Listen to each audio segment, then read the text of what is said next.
Hi guys, welcome back. मेरा नाम है Nitin Arora and I am a research associate currently working towards my PhD in Germany.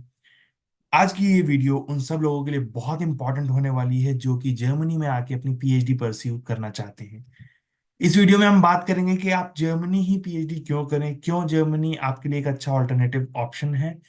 दूसरा कि आपको जर्मनी आने के लिए क्या क्या चीजें करनी है, क्या क्या स्टेप्स आपको फॉलो करने हैं, कैसे कैसे आप इस चीज को स्ट्रीमलाइन करके इजीली जर्मनी आ सकते हैं, क्या क्या स्कॉलरशिप ऑप्शंस आपके लिए अवेलेबल हैं, कौन कौन सी फंडिंग बॉडीज आपको स्कॉलरशिप प्रोवाइड करती हैं, कितना अमाउंट आपको मिलता है, कितना आप स्पेंड करते हैं, कितना सेव कर सकते हैं, और इसके साथ साथ फाइनली आपको क्या चीजें बहुत ध्यान में रखनी है जिससे कि आप जर्मनी बिना किसी प्रॉब्लम के आ सके। तो अगर अभी आपने अब तक इस चैनल को सब्सक्राइब नहीं किया तो इस चैनल को सब्सक्राइब कर लें, क्योंकि इस चैनल पे जर्मन एजुकेशन, जर्मन ट्रेवल और इसके साथ साथ आपकी जो इंडिया से जर्मनी का ट्रांजिशन फेज है उसके लिए बहुत अच्छी अच्छी वीडियोस आती ही रहती हैं और आगे भी आएंगी।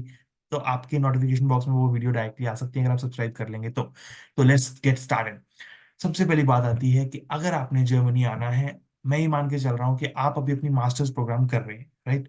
मास्टर्स कर रहे हैं तो मास्टर्स में सबसे पहले आपको किस चीज़ पे ध्यान देना है।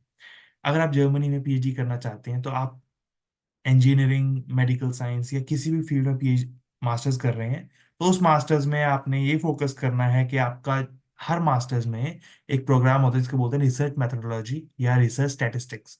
उस कोर्स को बहुत अच्छे से पढ़ना है, क्योंकि उस कोर्स में जो चीजें आपको बताई जाती हैं वो आपको बहुत ज्यादा हेल्प करने वाली है पीएचडी करने में, पहली चीज। दूसरी चीज, पीएचडी करना सिर्फ आपका रीजन ये नहीं होना चाहिए कि आपको जर्मनी आना है इसलिए पीएचडी कर रहे हैं। आपका रीजन उससे कुछ बड़ा होना चाहिए, क्योंकि पीएचडी इज गोना बी 3 और 4 इयर्स डिग्री। जर्मनी में 3 इयर्स ड्यूरेशन होती है पीएचडी की, बट उसका जो ड्यूरेशन है वो वेरी कर सकता है मोर और लेस डिपेंडिंग ऑन कि आपका प्रोजेक्ट कितने टाइम में कंप्लीट हो रहा है। बट अब 3 इयर्स एक ही चीज को करते रहने के लिए आपको चाहिए मोटिवेशन। अब वो मोटिवेशन ऐसे नहीं आएगा कि क्योंकि जर्मनी आने, अगर जर्मनी आना एक वजह थी, वो तो जर्मनी आने के 2 महीने बाद वो वजह खत्म हो जाएगी कि आप जर्मनी तो आ गए, अब क्या। तो अगले 3 महीने, 4 महीने के बाद आपको लगेगा कि अब अगला क्या। तो वो अगला जो है वो आपको मोटिवेशन, जो अपना मोटिवेशन है कि पीएचडी करनी क्यों है, वो रीजन आपके पास होना चाहिए। वो आपको हेल्प करेगा यहाँ पे लॉन्ग टर्म में एंड्योर करने के लिए। तो वो बहुत बड़ा रीजन है। जर्मनी में आपको एक बहुत अच्छी नेटवर्किंग अपॉर्चुनिटी मिलती है, क्योंकि एक फर्स्ट वर्ल्ड कंट्री है, एक डेवलप्ड कंट्री है। आपको रिसर्च फैसिलिटीज, आपको रिसर्च इक्विपमेंट्स, हर चीज विद इन टाइम, बिना किसी हैसल के मिलती है, जिससे कि आप अपने जो भी आपके आइडियाज हैं उसको इम्प्लीमेंट करके बहुत सारे रिसर्च प्रोजेक्ट और आप रिसर्च पीएचडी परस्यू कर सकते हैं। अब बात आती है कि ये तो हो गया पहला स्टेप कि आपने मास्टर के समय में आपको मोटिवेशन चाहिए, दूसरा आपको रिसर्च मैथोडोलॉजी बहुत स्ट्रांग होनी चाहिए, ठीक है। तीसरी बात आती है कि अब आपके जो मास्टर्स के टाइम पे रिसर्च प्रोजेक्ट है उस पे आपने बहुत अच्छे से वर्क करना है। क्यों? क्योंकि जो मास्टर का रिसर्च प्रोजेक्ट है वो आपका पीएचडी पोजीशन लेने में बहुत ज्यादा हेल्प करेगा। वो क्यों करेगा वो मैं आगे भी बताऊंगा। अभी थोड़ा सा एक आइडिया दे देता हूँ आपको कि क्या होता है। जब आप मास्टर्स के बाद पीएचडी के लिए अप्लाई करते हैं, सबसे पहले आपसे पूछा जाता है कि आपकी जो यूनिवर्सिटी है, क्या आपने उसमें मास्टर्स प्रोग्राम में कोई रिसर्च प्रोजेक्ट भी किया था क्या। अब दो चीजें, दो तरह से आप शो कर सकते हैं कि आपने मास्टर प्रोजेक्ट परस्यू किया था पीएचडी से पहले। वो कैसे कैसे? या तो आपने मास्टर प्रोजेक्ट किया, आप मास्टर्स थीसिस शो कर सकते हैं, या फिर आपने मास्टर्स प्रोजेक्ट किया और उससे एक पब्लिकेशन आपने करी, वो पब्लिकेशन शो कर सकते हैं आप पीएचडी के एप्लीकेशन के टाइम पे।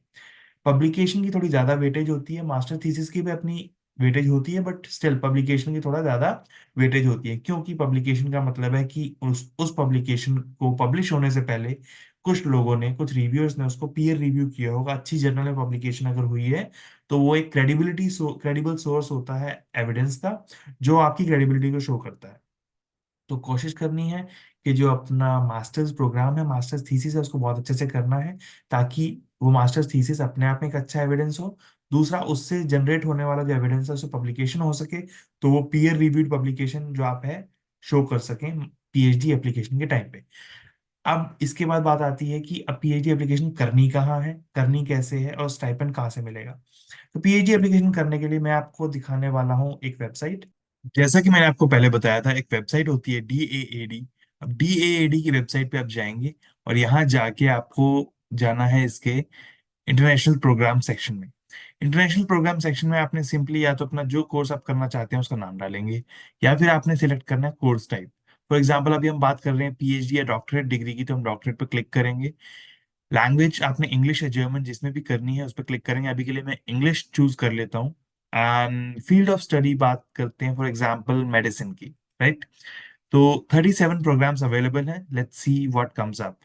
तो इन 37 प्रोग्राम्स में यू कैन सी पीएचडी और डॉक्टरेट डिग्री आ रही है एथेरोस्क्लेरोसिस में, जो कि लुडविग मैक्सिमिलियन यूनिवर्सिटी म्यूनिक में हो रही है। दूसरा ऑप्शन आपके पास brain Berlin school of mind and brain है, जो कि हम्बोल्ट यूनिवर्सिटी बर्लिन में जो है उसमें हो रही है। Next option is polymer based nano particle libraries, again medical science and biotechnology aspects. Okay, इसके बाद ऐसे ही आपके पास बहुत सारे ऑप्शंस है, जैसे यहाँ पे doctoral program in neuro sciences, university of Tubingen में है ये। ऐसे ही आप नीचे नीचे स्क्रॉल करते जाएंगे तो आपको बहुत अच्छे अच्छे प्रोग्राम्स यहाँ पे दिखते जाएंगे। और आपके पास 4 पेजेस यहाँ पे अवेलेबल हैं, 37 कोर्सेज आपके पास अवेलेबल हैं। तो इनको आप स्क्रॉल करके जो भी आपको कोर्स अच्छा लगे वो आप चूज कर सकते हैं। फॉर एग्जांपल अब मेरे सामने इस टाइम ये international graduate program in medical neuro sciences है, जो चैरिटी यूनिवर्सिटी बर्लिन में हो रहा है। अब सबसे अच्छी बात जर्मनी की क्या है कि आप जब चैरिटी यूनिवर्सिटी बर्लिन की बात कर रहा हूँ, तो ये कोर्स, ये मान के चलिए कि आपको वर्ल्ड की ऑलमोस्ट इसकी रैंक अराउंड 27 है। सो वर्ल्ड रैंक 27 यूनिवर्सिटी में फ्री ऑफ कॉस्ट आप पढ़ेंगे, कोई ट्यूशन फी यहाँ पे नहीं है। And the best part is, अब क्योंकि ये वर्ल्ड की टॉप मोस्ट यूनिवर्सिटी है, तो आपको faculty best, networking best, research publications one of the best, and उसके साथ साथ जो एक्सपोजर, जो एक्सपीरियंस आपको मिलेगा, that is unmatched. So that is what you gain from all these universities and all these degrees. तो इस वजह से ये भी एक बहुत बड़ा रीजन है कि आपको जर्मनी में पीएचडी करनी चाहिए। अब बात आती है कि अगर आपको जर्मनी में पीएचडी करनी है, तो एक तो हो गया कि आपको फंडिंग, ठीक है। तो पीएचडी कहाँ से सर्च करनी है मैंने आपको बता दिया कि आप डीएडी की वेबसाइट पे जाएंगे, पीएचडी के लिए सर्च करेंगे। अब दूसरी बात आती है कि पीएचडी के साथ साथ आपको फंडिंग भी चाहिए, तो फंडिंग के लिए आपने फिर से वापस से डीएडी की वेबसाइट पे जाना है और रिसर्च ग्रांट्स जो है वो चूज करने हैं। तो डीएडी आपको बहुत अच्छा रिसर्च ग्रांट देती है पीएचडी के लिए, जिसमें you get around 1300 euros per month, अगर आप एक सिंगल इंडिविजुअल हैं। साथ के साथ आपकी health insurance, accident insurance, personal liability insurance cover आपको मिलता है, जो कि बहुत इंपॉर्टेंट है जब आप जर्मनी में हैं। जिन लोगों को नहीं पता वो इस बारे में सर्च करके रीड कर सकते हैं कि लायबिलिटी इंश्योरेंस क्या होता है, हेल्थ इंश्योरेंस क्या होता है, और एक्सीडेंटल इंश्योरेंस क्या होता है। इसी के साथ साथ आपको ट्रैवल अलाउंस मिलता है जब आप जर्मनी में ट्रैवल करते हैं, तो एयर फेयर टिकट आपका इसमें कवर्ड होता है।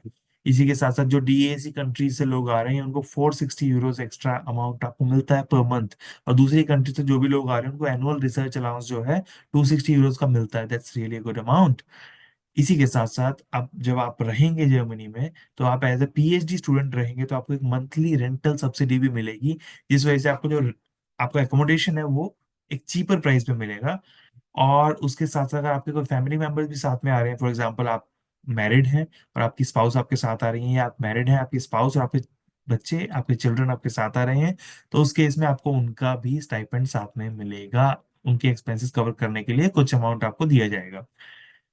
अब इसमें, अब जब इतनी सारी चीजें आपको दे रहे हैं, नॉट ओनली दिस, आपको एक स्कॉलरशिप अवार्ड लेटर मिलेगा, उसके साथ साथ आपको क्या मिलेगा, जर्मनी आने के लिए एक ऑनलाइन लैंग्वेज कोर्स भी आपको करवाया जाएगा, जो कि 2 4 या 6 मंथ्स का लैंग्वेज कोर्स होगा, जिसमें कि आपको प्रॉपर जर्मन लैंग्वेज सिखाई जाएगी ताकि आप यहाँ पे कर सकें अपना प्रॉपर डिग्री। चाहे आपकी डिग्री इंग्लिश में भी है, स्टिल आपको जर्मन सिखाई जाएगी ताकि आप इंटरेक्ट करने में आपको कोई प्रॉब्लम ना हो। अब बात आती है, जब इतनी सारी चीजें आपको दे रहे हैं तो आपसे भी कुछ रिक्वायरमेंट, कुछ डिमांड्स, कुछ सिलेक्शन क्राइटेरिया होगा जो आपको भी फुलफिल करना होगा। तो वो क्या है, आपको क्या क्या चाहिए, देखिए।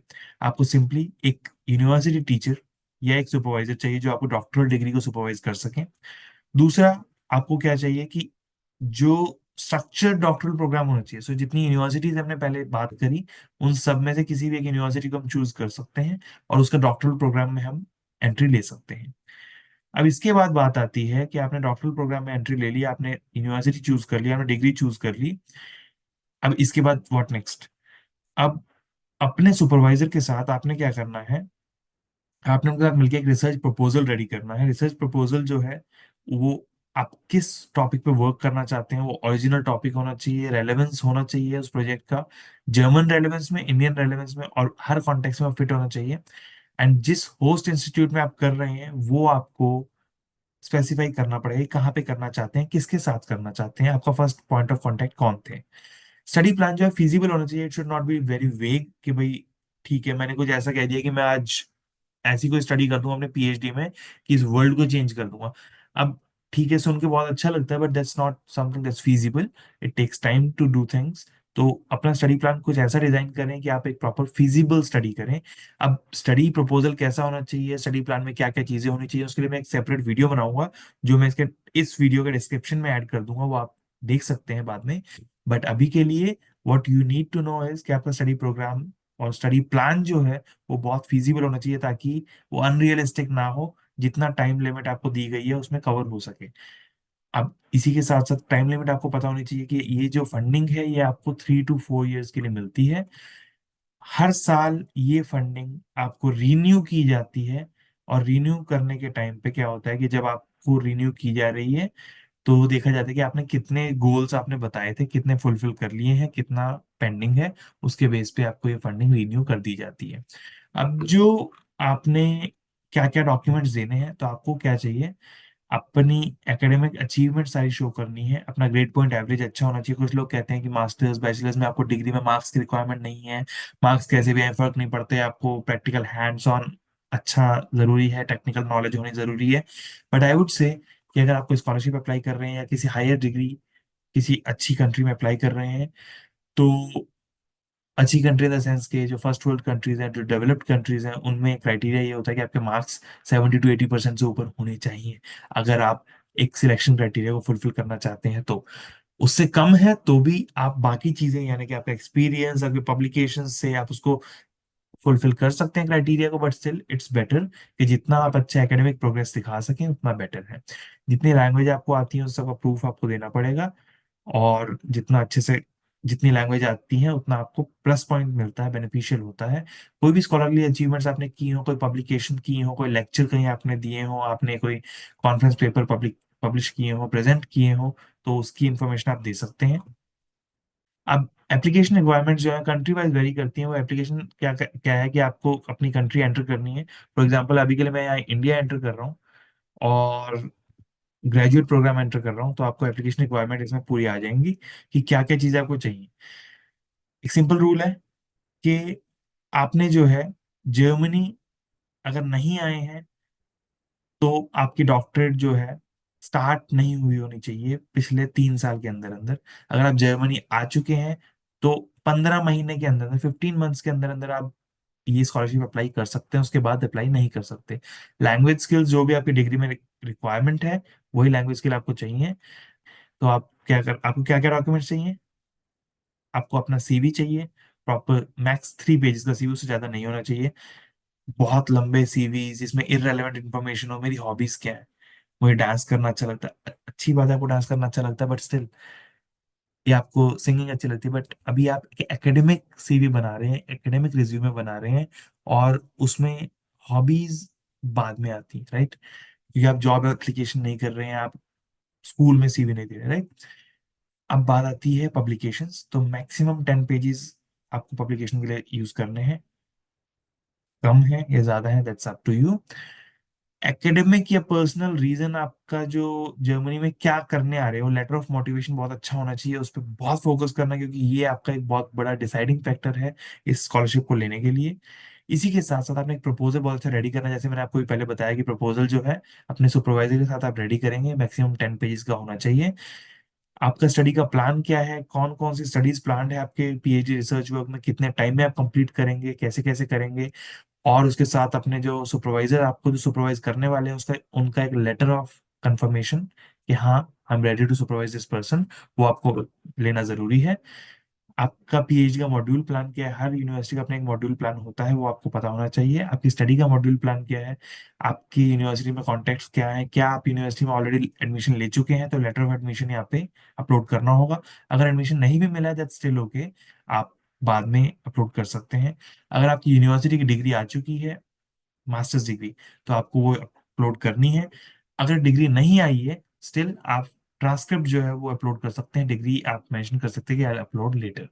लेटर ऑफ रिकमेंडेशन एटलीस्ट आपको एक चाहिए अपने मास्टर्स डिग्री एकेडमिक सुपरवाइजर से। प्रेफरेबल रहता है कि जिन्होंने आपको मास्टर डिग्री में सुपरवाइज किया था वो ही आपका लेटर ऑफ रिकमेंडेशन लिख के दें। अगर वो नहीं लिख रहे हैं तो कोई और भी लिख सकते हैं, आपके करंट एम्प्लॉयर जो है वो भी लिख सकते हैं। एंड अगर कहीं आप एम्प्लॉयड हैं तो आपको सर्टिफिकेट ऑफ एम्प्लॉयमेंट चाहिए होगा।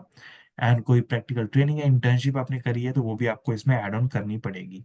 ये पूरी एप्लीकेशन समरी आपको कंप्लीट करके एक कॉपी आपको भेजनी है DAAD इंडिया के एड्रेस पे। एंड उसके बाद आपको वेट करना है, ये आपको सिलेक्शन होने के बाद आपको बताया जाएगा कि आपका सिलेक्शन हुआ या नहीं हुआ। हुआ तो आपका इंटरव्यू होगा। इंटरव्यू होने में बाकी स्टूडेंट्स के साथ आपका इंटरव्यू सेशन प्रॉपर होगा। अगर आप ऑलरेडी जर्मनी आ चुके हैं तो आपका इंटरव्यू ऑनलाइन होगा। जर्मनी नहीं आए हैं तो आपका इंटरव्यू दिल्ली सेंटर में होगा, वहां जाके आपको इंटरव्यू देना है।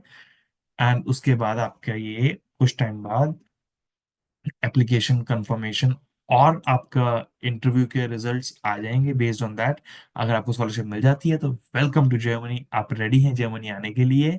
अब बात आती है, अब आपका हो गया कि क्या क्या आपके पास फंडिंग अपॉर्चुनिटीज अवेलेबल है, क्या क्या आपके पास यूनिवर्सिटीज ऑप्शंस अवेलेबल है पीएचडी करने के लिए। पीएचडी सर्च कहाँ करनी है, पीएचडी अप्लाई कहाँ करनी है, पीएचडी कोर्स करना कहाँ पे है। वर्ल्ड की बेस्ट यूनिवर्सिटीज आपके पास जर्मनी में अवेलेबल है, आपके पास बेस्ट फंडिंग अपॉर्चुनिटीज अवेलेबल है। इतना सारा अमाउंट आपको फंड कर रहे हैं, आपको मनी दे रहे हैं, आपको रिसर्च एक्सपीरियंस दे रहे हैं, और बाद में आपको पीआर का ऑप्शन भी दे रहे हैं। तो इस सब को देखते हुए आपको क्या करना है, थोड़ा सा एफर्ट लगाना है कि जब आप मास्टर्स के लास्ट सेमेस्टर में हैं उससे पहले ही, जैसे कि अभी जनवरी फरवरी चल रहा है, तो आप अक्टूबर तक पहुंचते पहुंचते बिल्कुल रेडी होंगे सब कुछ करने के लिए। सब कुछ आपका सॉर्टेड होगा, आपने सीधा लेके अप्लाई करना है एंड वेट करना है फंडिंग आने का। फंडिंग आते ही start your PhD and then you are all set to rock. And जब आप पीएचडी कर लेते हैं उसके बाद आपके पास ऑप्शन होता है आप पोस्ट डॉक कर सकते हैं। पोस्ट डॉक जर्मनी में यूजुअली अर्न करते हैं around 60 to 80,000 euros, and that's really good amount. और अगर आप इंजीनियर हैं तो आप पीएचडी के बाद as a post doc work कर सकते हैं, as a junior professor work कर सकते हैं, टेक्निकल फील्ड में वर्क कर सकते हैं, डायरेक्टली लाइक अप्लाइड फील्ड में वर्क कर सकते हैं। बहुत अच्छे अच्छे जो इंजीनियरिंग इंस्टीट्यूट्स हैं, बहुत अच्छे अच्छे मेडिकल इंस्टीट्यूट्स हैं जर्मनी में, जो मैंने आपको अभी पहले नाम बताए हैं, वो सब आपको ये कोर्सेज करवाते हैं, यानी कि पीएचडी करवाते हैं। अब last but not the least, इन सब चीजों को ध्यान में रखते हुए अब आपको ये सोचना है कि आपको क्या क्या चाहिए। डिग्री, ट्रांसक्रिप्ट्स, रिकमेंडेशन लेटर्स आपके सुपरवाइजर से, कोई सुपरवाइजर जो जर्मनी में आपको सुपरवाइज करने के लिए रेडी हो जाए, कोई यूनिवर्सिटी जहाँ पे आपको एडमिशन मिल जाए। तो आपको यूनिवर्सिटी की लिस्ट बनानी पड़ेगी, सुपरवाइजर की लिस्ट बनानी पड़ेगी, अपने कॉलेज के सुपरवाइजर से एक रिकमेंडेशन लेटर लेना पड़ेगा। आपको फंडिंग देखनी पड़ेगी, कौन सी फंडिंग आप अप्लाई करना चाहते हैं। Just so you know, DAAD is not the only funding, इसके अलावा और भी फंडिंग अवेलेबल है जो आप DAAD की वेबसाइट पे सर्च करके देख के अप्लाई कर सकते हैं। और साल के हर एक पर्टिकुलर पॉइंट ऑफ टाइम पे every year you get a lot of funding opportunities जो कि आप अप्लाई कर सकते हैं, और उसके बेस पे आप जर्मनी आ सकते हैं। तो आई होप ये वीडियो आपको हेल्पफुल रहा हो, अच्छा लगा हो। अगर आपको अच्छा लगा हो तो आप ये वीडियो अपने फ्रेंड्स के साथ, कोलीग्स के साथ शेयर कर सकते हैं। और जस्ट सो यू नो, इस वीडियो में गिव अवे है, वो ये है कि अगर ये वीडियो आप अपने फ्रेंड्स के साथ शेयर करते हैं, यानी कि आप अपने व्हाट्सएप या इंस्टाग्राम प्रोफाइल पे इस वीडियो का लिंक जो है शेयर करते हैं, आफ्टर 20 आवर्स आप उसका एक स्क्रीनशॉट लेके अगर हमें इंस्टाग्राम पे हमें फॉलो करके हमें वो सेंड करते हैं, तो I give you a free appointment for 15 minutes, जिसमें आप अपने कोई भी डाउट्स क्लियर कर सकते हैं free of cost. So 15 minutes free call or free messaging in which you can clear any doubts, any queries, any questions that you have about PhD program या masters programme या bachelors programme या post doc. तो ये सब चीज़ों के बारे में अगर कोई भी डाउट या क्वेश्चन है, just take this videos link अपने इंस्टा या व्हाट्सएप स्टोरी पे 24 आवर्स के लिए लगा के उसका स्क्रीनशॉट लेके हमारे इंस्टाग्राम पे आप सेंड कर सकते हैं। And as soon as we get that will give you a time, and वो अपॉइंटमेंट पे आप आके हमसे क्वेश्चंस, अपने पूरे क्वेश्चंस अच्छे से सेट करके लाएंगे, पूछ के अपना क्लियर डाउट करके एंड अप्लाई करें जर्मनी में, सो दैट आप यहाँ जल्दी से जल्दी आ सकें और अच्छे से प्रोग्रेस कर सकें। क्योंकि in the last couple of days होता क्या है यूजुअली कि it's not about gaining views and stuff. It's about कि जो वीडियो है जिन लोगों के लिए बनी है, जिस टारगेट पॉपुलेशन के लिए बनी है, उस तक पहुंच जाए, ताकि इसका पर्पस सर्व हो जाए, so that we get motivated कि we were able to help someone. क्योंकि अगर ये वीडियो बने और जिस टारगेट पॉपुलेशन को चाहिए उस तक पहुंचे ही ना, तो फिर फायदा नहीं है वीडियो बनने का। तो so that we are motivated, you are motivated, और जिसको जरूरत है उस तक ये वीडियो पहुंच जाए। तो ये एक छोटा सा गिव अवे हमने आपके लिए लॉन्च किया है, एंड इससे आपकी ऑब्वियसली ऑफकोर्स हेल्प होगी। स्टिल, अगर आपको कोई डाउट या कंफ्यूजन हो, feel free to write us on Instagram, WhatsApp, Facebook, Gmail, Twitter, LinkedIn, या फिर हमारे कमेंट सेक्शन में आप कभी भी कमेंट कर सकते हैं एंड लेट अस नो कि आपको ये वीडियो कैसी लगी। वीडियो अच्छी लगी तो लाइक भी कर सकते हैं। कोई भी डाउट या कंफ्यूजन या क्वेरी हो तो कमेंट सेक्शन में feel free to write, we will be more than happy to answer all your comments. मैं आपके सारे कमेंट्स इंडिविजुअली पढ़ता हूँ एंड ट्राई करता हूँ कि उनको आंसर कर सकूँ within time, so that आपके सारे क्वेरीज सॉर्ट आउट हो सके। So we will see you in the next video. Till then, stay tuned, stay connected, stay blessed, all the very best.